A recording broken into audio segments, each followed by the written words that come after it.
వరప్రదాత అయిన మహాదేవుడు. వరప్రదాత అనే మాటకు మనము లోక సంబంధమైనటువంటి ఒక ఉదాహరణని మీకు వివరించాలని ఆశపడుతున్నా. సామాజిక ఆత్మీయ పరిస్థితులలో సహకరించేటువంటి కొన్ని కార్యక్రమాలు మనం చూస్తుంటున్నాం.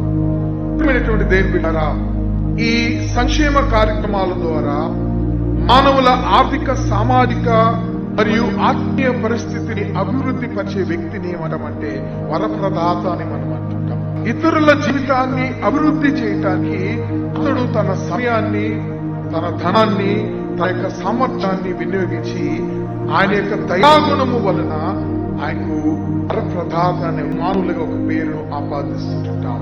పత్రిక గ్రంథకర్త అయిన యాకోబు ఒక అత్యున్నతమైనటువంటి విషయాన్ని మనం జ్ఞాపకం చేస్తుంటున్నాడు. యేసుక్రీస్తు గురించినటువంటి మాట మనం చూస్తున్నాం. ఆయన సృష్టికర్త అని ఆయనకు సాటి అయిన మరొక వరప్రదాత ఈ ప్రపంచంలో ఎవరు లేరు అని అంటారండి యాకోబు.